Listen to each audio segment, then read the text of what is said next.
Plena opulencia en la que vivió el capo del cártel de Medellín, la legendaria Hacienda Nápoles. Para su inauguración, contratan un equipo de televisión extranjero para que realice un documental. Los helicópteros también empiezan a llegar, trayendo consigo a más visitantes. La finca que generosamente abría sus puertas a la gente humilde para que visitara el zoológico, a donde trajeron 1.900 animales de los 5 continentes, se levantaba imponente y orgullosa, mientras que un país entero se desangraba bajo las órdenes de un patrón inclemente. Y decirle que si esos 2 muchachos me aparecen muertos, que le mato la mamá y los primos y hasta el hijueputa ese marica cree que es porque es policía, que si yo tengo miedo de ese hijueputa, ¿o qué?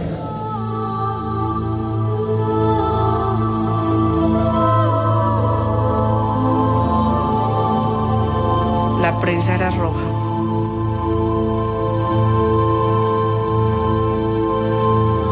No había un sitio fijo en donde amanecer. Ya a lo último llegó que ya ningún amigo abría la puerta de miedo. Yo todos los días me acostaba y decía, Dios mío, pero ¿hasta cuándo? ¿Será que mañana no hay una luz diferente en el camino de nosotros?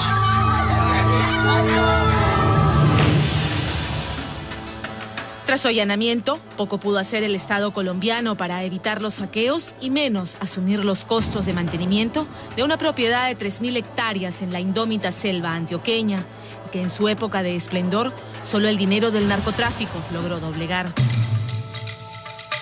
Hace 5 años, un grupo empresarial colombiano asumió el reto de darle un nuevo rostro, dejando sin embargo intacto lo que quedó del último refugio de Pablo Escobar, las ruinas del epicentro del terror. Mantenerla así en ruinas nos permite dar un mensaje muy importante al público, y es que todo lo que se hace al margen de la ley solamente lleva a sus autores a la cárcel, como tenemos ya una cárcel en lo que fueron los predios del señor Pablo Escobar, a la ruina, como está esta casa, o a la muerte, como le tocó a Escobar.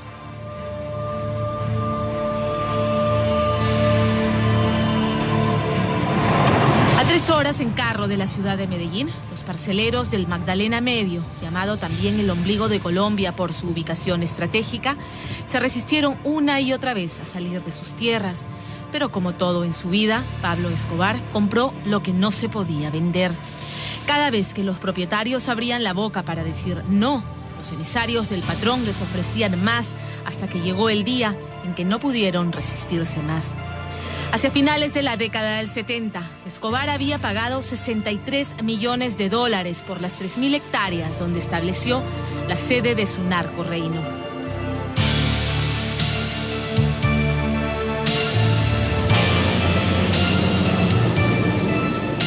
Difícilmente se puede pasar por ahí de modo indiferente. Venimos para ver y conocer la historia de este señor que hizo bastante. Bien o mal, pero hizo. Hasta el día de hoy permanece intacto el portal coronado por la avioneta en la que dicen transportó su primer kilo de cocaína a los Estados Unidos.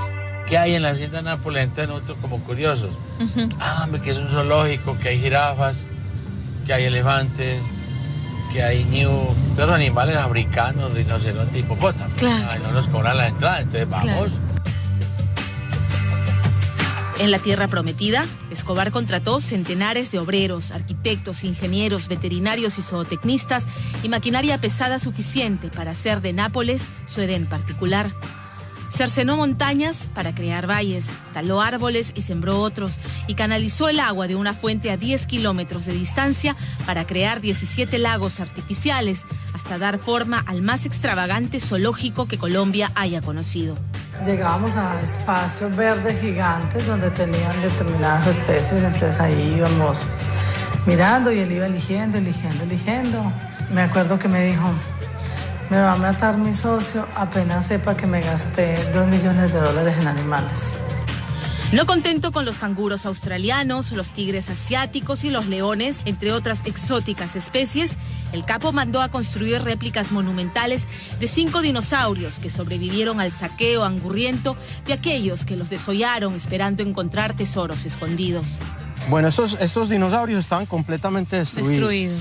La parte estructural que sostenía el animal como tal estaba muy buena. Entonces lo que hicimos fue hacerle algunas mejoras estructurales y recuperar nuevamente, digamos, el cuerpo de los animales.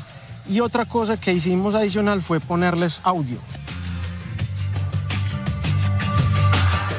¿Qué pasó con todos los animales exóticos que tenía Escobar? De todos esos animales, muchos se murieron porque ya no había nadie que les diera comida. Claro. Otros se escaparon.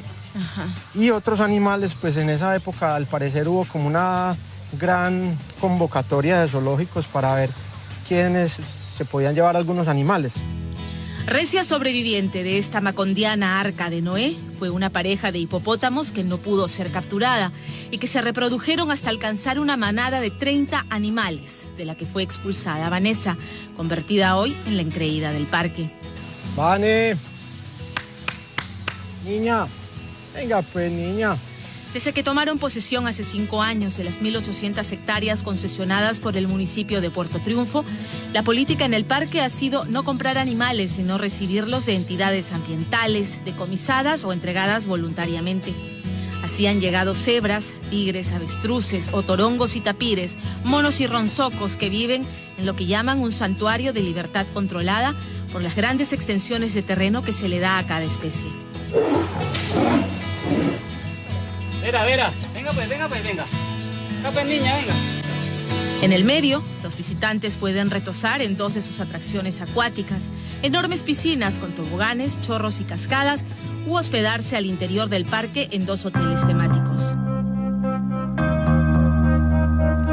Nápoles, sin embargo, fue mucho más que un zoológico. En la entrada de la casa museo, de golpe impresiona lo que quedó de la colección de autos de lujo de Pablo Escobar, que fueron dinamitados por sus rivales del cártel de Cali en el edificio Mónaco, con la intención de asesinar a su esposa e hijos. Y ya en el predio, los pórticos por donde los hijos de Escobar hacían carreras montados en las miniaturas motorizadas de autos de lujo, hoy son solo ruinas. La piscina donde Juan Pablo chapoteaba en las épocas de gloria parece ser hoy la trinchera solitaria de una guerra del pasado. Llegó el CTI, el cuerpo del CTI de la Fiscalía, con un grupo de soldados y de agentes, afirmando pues o pidiendo que se interviniera la piscina, porque había información que debajo de esta piscina de la casa principal de la Hacienda Nápoles había una caleta con armas y joyas. La única forma que tuvieron para poder perforar esa losa que había fue con dinamita. Y se dieron cuenta que no había tal caleta. No la había ahí ni en ninguna de las decenas de huecos que abrieron por toda la casa. Nosotros, para poder hacer un recorrido seguro con nuestros visitantes, los tapamos. Y solamente dejamos un registro de un hueco hecho en una de las habitaciones. Ya, así es como encontraron originalmente la casa, llena de huecos como estos. Es correcto. Nápoles fue el último refugio de Pablo Escobar. Cuando el origen de su fortuna fue puesto al descubierto, el que hasta entonces se creía era un próspero empresario de bienes raíces que logró una curul en el Parlamento, fue expulsado del Congreso y se convirtió en un paria de la alta sociedad colombiana. El golpe, lejos de frenar su vida de excéntricos lujos y excesos, la atizaron. En su coliseo privado torearon los mejores toreros nacionales y extranjeros. Aquí no tenía acceso el público que visitaba el zoológico que tenía Pablo Escobar. Este era de uso exclusivo para él y sus invitados. Se dice que vinieron toreros muy importantes a dar espectáculo acá en esta plaza de toros. Un saludo muy especial para todos los deportistas y para toda la juventud del barrio Tejero. Y el fútbol, que era su gran pasión, no solo le permitió lavar millones de dólares a través de la compra de 2 equipos, el Atlético Medellín y el Nacional, y la compra y pase de jugadores, convirtiéndose así en el mecenas de la resurrección del fútbol colombiano. Cosas malas que dicen, que determinado capo dio esto, que campos, que canchas. Eso lo critican igual, pero qué bueno que le regalaran a uno canchas. Y que no le regalaran vicio. Sino que también fue su principal fuente de entretenimiento en la hacienda, donde mandó a firmar su gramado privado. A Pablo Escobar le gustaba el fútbol y participar de los partidos y tener sus propios equipos. Entonces tenía su propia cancha de fútbol con sus graderías y más adelante una cancha de tenis. Claro. Sobre esta cancha, las estrellas de fútbol de la época hicieron algunos de sus mejores pases y se disputaron legendarios partidos privados con equipos de cracks nacionales y extranjeros convocados para la ocasión por Pablo Escobar y los capos de cárteles rivales en los que se apostaban millones de dólares. Pero Nápoles fue sobre todo y además del paradisíaco refugio familiar, el inexpugnable búnker desde donde el patrón dictaba su ley.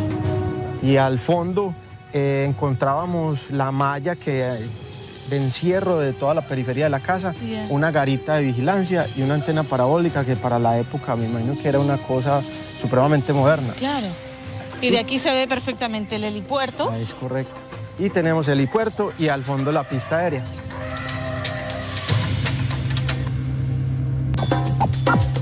En 1983, Nápoles se había convertido en el aeropuerto internacional del cártel de Medellín. Sobre esta pista diariamente aterrizaban y despegaban entre 3 y 4 vuelos cargados de drogas. Por ese entonces Pablo Escobar tenía solo 34 años y ya la revista Forbes lo había colocado en el puesto número 7 del ranking de los hombres más millonarios del mundo. Y es que el cártel que manejaba con mano de hierro generaba al año cerca de 3.000 millones de dólares. Si estas ruinosas paredes pudieran hablar tan alto y fuerte como las fotografías que ahora componen la exposición de la Casa Museo, hablarían de los incontables planes que aquí se urdieron, como la toma del Palacio de Justicia colombiano el 6 de noviembre de 1986. En sus memorias, John Jairo Velázquez, mano derecha y sicario de Pablo Escobar, narra el día que llegó hasta Nápoles Iván Mario Ospina, comandante del grupo guerrillero colombiano M-19, buscando apoyo económico para tomar el Palacio de Justicia, juzgar al presidente Belisario Betancourt y llevarse a los magistrados a otro país. A cambio de prestarles la pista de aterrizaje para que importaran fusiles y explosivos de Nicaragua y $5 millones, Escobar, que entonces temía ser extraditado a los Estados Unidos, les encargó que incendiaran todos los archivos de los extraditables y asesinaran a los magistrados que seguían los casos. El secuestro duró 26 horas. Cuando el ejército ingresó, la voluntad del patrón ya se había cumplido. Murieron 95 rehenes, entre ellos 12 jueces.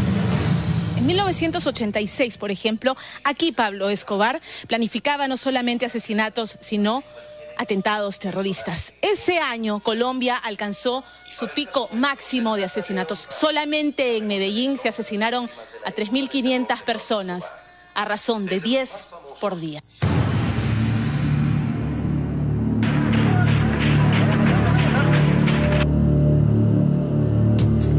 Cuenta su lugarteniente que también fue aquí donde su jefe alojó a un integrante del grupo terrorista del País Vasco español ETA, de quien aprendió el arte criminal del manejo de explosivos. Ese día, aquí en Nápoles, se selló la alianza entre un experto dinamitero con mente terrorista y un narcotraficante megalomaníaco y sin escrúpulos. Ese día empezó la guerra más sangrienta en la historia de Colombia.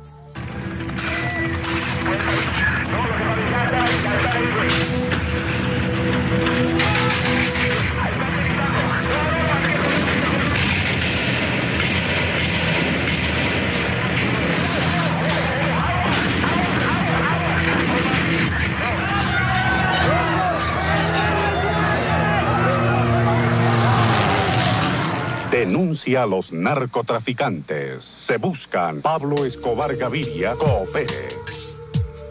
Pablo Escobar le puso precio a su cabeza cuando en 1989, 5 años después del asesinato del ministro de Justicia que tuvo la valentía de señalarlo como el narcotraficante que era, sumó a su lista negra a 3 candidatos presidenciales que abrazaron la bandera de la lucha frontal contra los cárteles de la droga.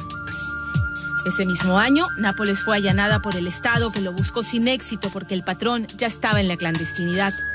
Estando aún con vida, fue testigo de la incapacidad estatal para manejar el símbolo de su imperio y cómo 2 años antes de su muerte se la entregaron a 17 familias desplazadas por la violencia para que criaran gallinas en los escombros de su mansión.